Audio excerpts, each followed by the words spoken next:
What is going on, everyone? It's GeneralTarheel bringing you the APA Wi-Fi Season 2 quarterfinals match versus Coach JaCubAsAlways and the Green Bay Pikachus. Coming into the quarterfinals, we are at the top of the league, hoping to start off playoffs well. Unfortunately, against the best draft in the league, in my opinion. Jacub took over for Coach Kriselke, who I got a forfeit win over because she was just not active at all. So Jacub made a few changes to this team, which made it even better than Crisel already had it as. So Crisel wasn't doing too well with the team. She had to give out forfeits, and then she wasn't doing too well battling wise. So she did lose a decent amount. So Jacub actually pulled back a lot, won a decent amount of his games, but most importantly won like all his divisional games, not including Jock, I believe. Maybe he did beat Jock. I don't remember. I don't think he beat Jock. But so yeah, Jacub came back and he actually ended up making playoffs right behind Jock. He basically he faced automatic in week 12, and that would basically decide whether or not who would make it to playoffs. And Jacub won that match. So that's why he is here, and his roster is absolutely scary. Just to show how scary it is. It is Salamence, Scizor, Clefable, Victini, Nidoqueen, Kabutops, Mega Absol, Virizion, Frostlass, Electivire, and Kecleon. 2 Z users being Salamence, of course, and Victini.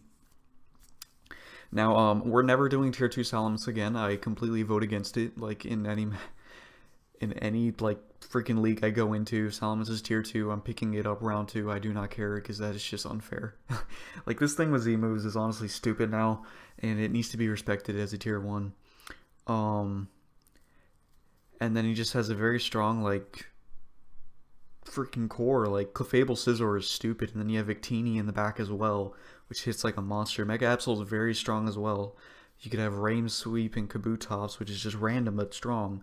Nidoqueen's a very solid rocker and T-Spike user. He has Hazard Removal and Scizor and Salamence and the Magic and Rapid Spin and Kabutops, and then the Magic Bounce Mega Absol. He's just got a bunch of stuff that benefits him so much, and it's a very scary team. The only thing he doesn't really benefit from is probably his speed tiers, but the fact is his team is so good still. Like, it's ridiculous. That's why I was so happy when I didn't have to face Crisel. Like week 6, I think it was, is when I got the forfeit from her. But now I have to face Jacub here. And offensively, I was very good. Defensively, I could really only check his team with one Pokemon, which was Milotic. Gliscor could help out a little bit. Milotic was the main check to his like entire roster, just about.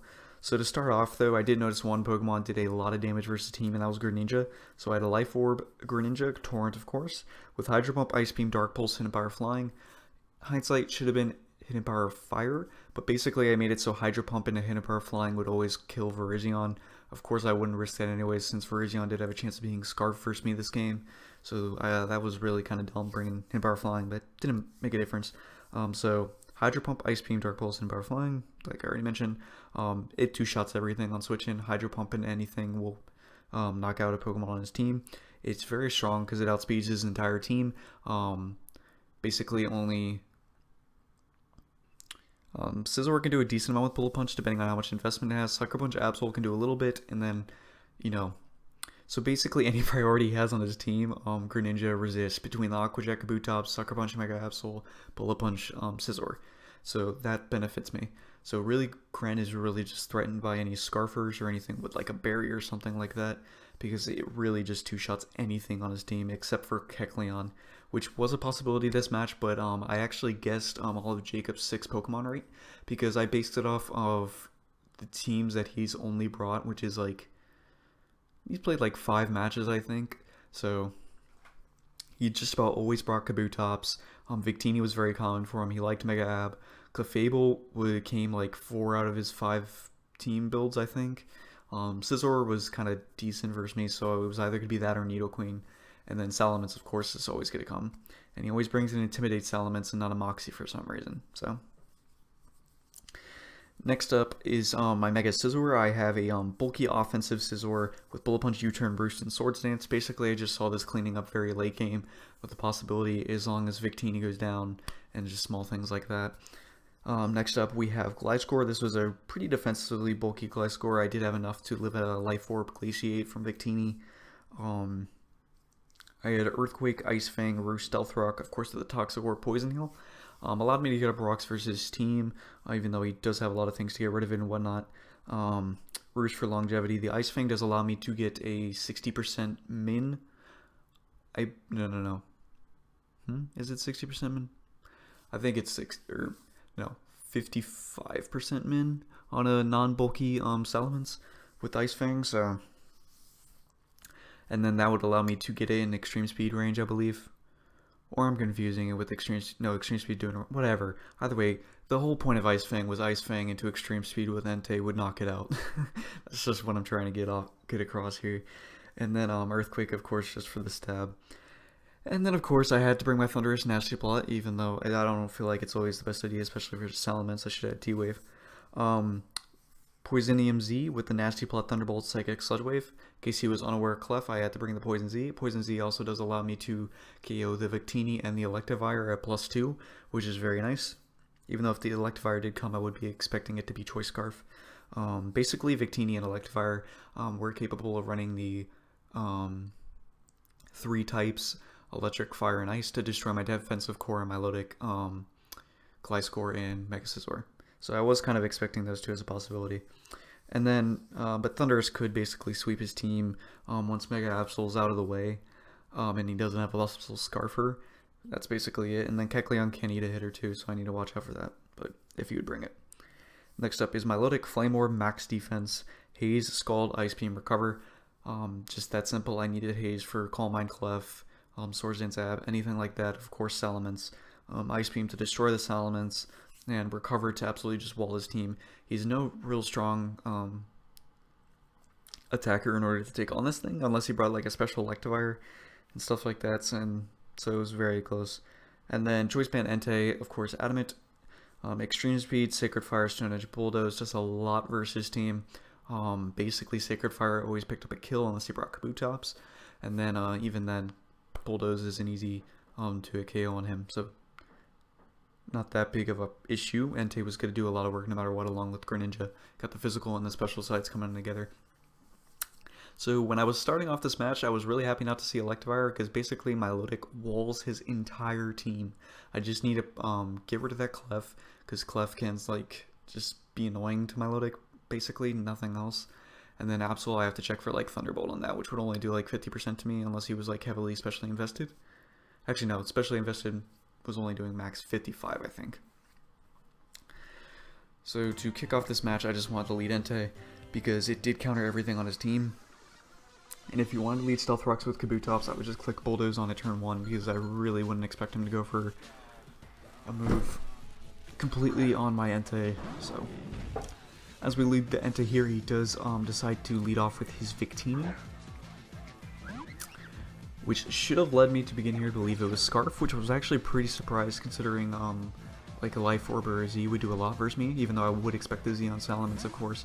But basically like something else for Victini to benefit from not switching moves, so it could just destroy my defensive core. But as I go for the Bulldoze here, no need for, it's not really a prediction, it hits Victini and then it hits Kabutops and switching. As the speed goes down here, it does show he has weak armor, which is very cool tech. I mean, he had no reason really to be Swift 1. So his speed is at +1 and his defense is at -1. I'm going to switch out here in case he does go for the offensive move. It's a free switch into Milotic, because I'm a 1,000,000% get off my Flame Orb here, as I don't really expect a Toxic this turn. As he does just go for this Stealth Rocks, I'm just going to click Scald here. And as we see right here, as I click Scald, he just decided to stay in and click Stealth Rock again. He did tell me post-game that he was a Choice Scarf Kabutops, which was smart in order to counter my Thunders. He knows it's always the Nasty Plot and whatnot. So we got rid of Kabutops already, looking good, but those rocks are going to be annoying if I can get a defog off with Gliscor. So he goes out into Victini here, and basically my decision here was I am going to scout and see if he is Choice Band or if he's Electrium Z. I live any hit, I can get off for Recover, and I recover on literally anything else on his team afterwards if I wanted to, or I can even Recover stall Victini if it is Electrium Z. So that was my thought process. because if I could find out if he was banned or scarfed, then it'd be easy for me to deal with it and whatnot. In my opinion, the best idea was in order to go into Gliscor, because he had no Electivire, and I know Milotic could easily wall all of his offensive threats.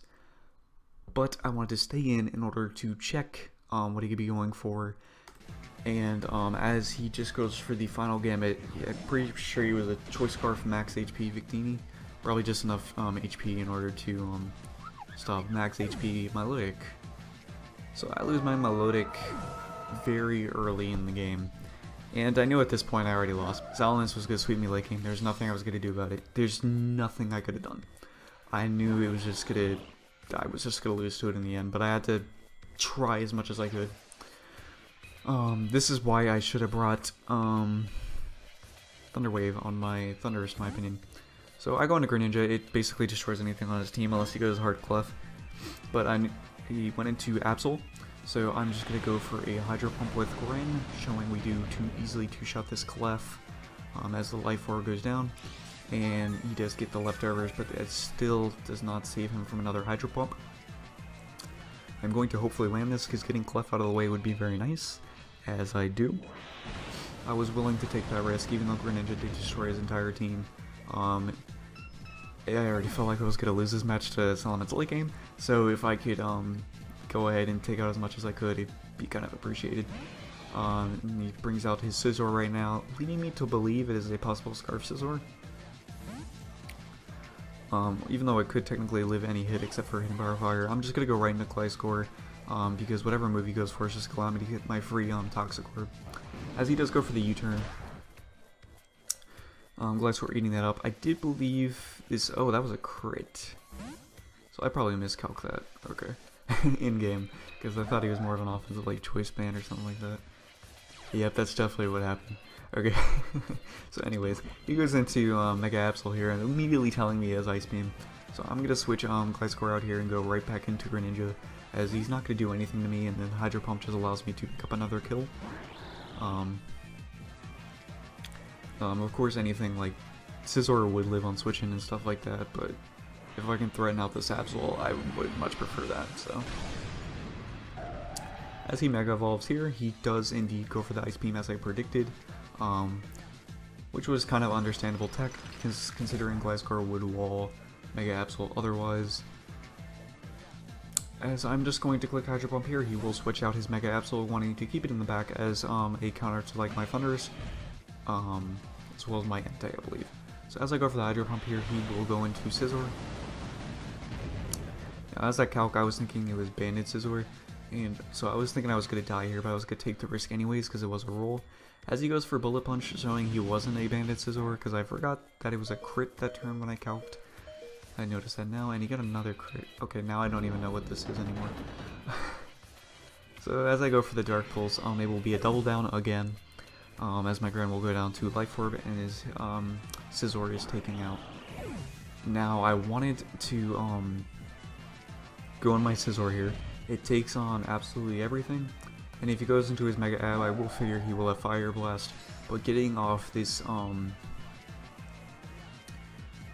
offensive Bullet Punch here will allow Band-Aid E-Speed to always kill Mega Absol, which is very important, considering I don't have anything like team that will outspeed Absol now that Greninja is dead, so.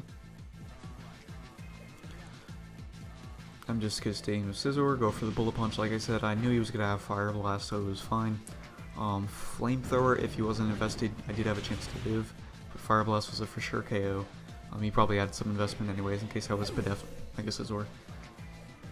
As I'm going to go into Entei here. And we're going to take the Stealth Rocks damage, and pressure goes off, of course. And as we already know, this was just a very fast match.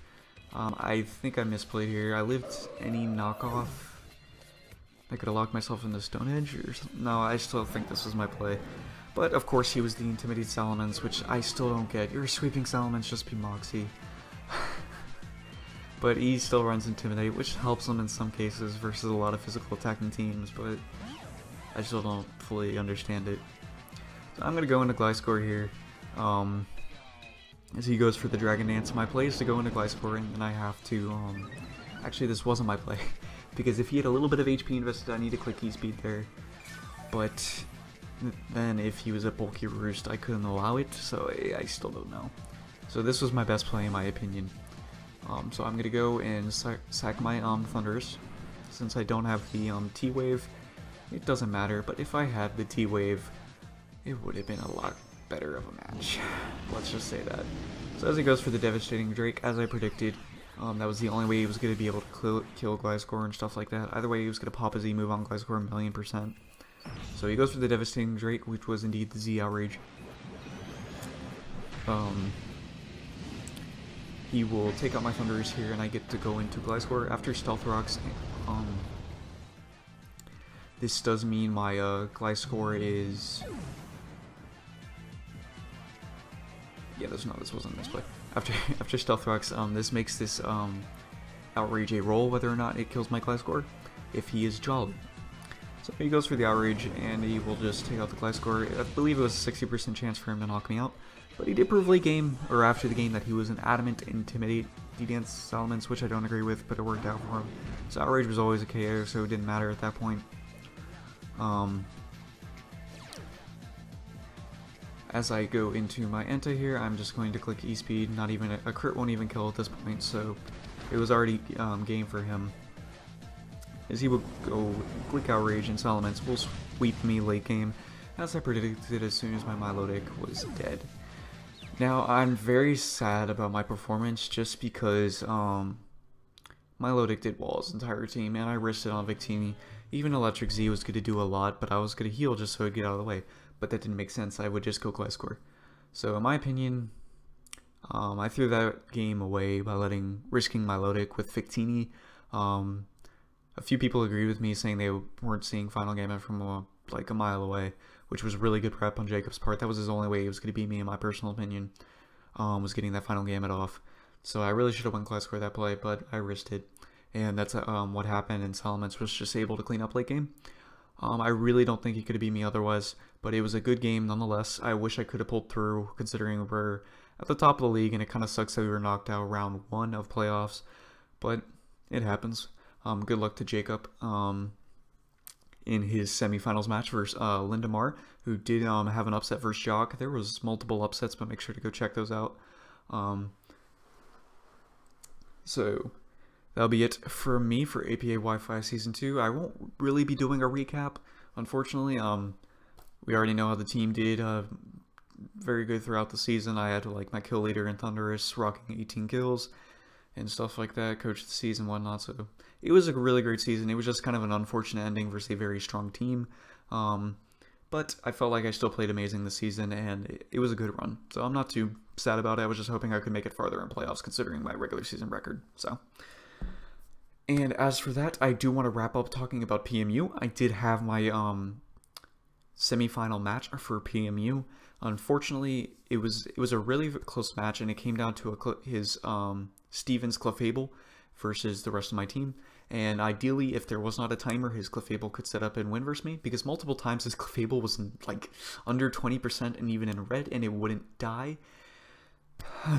But it got back to full health, and it was just calm mining and stuff. But I was timer stalling him, and I was going to win with the timer stall, which was...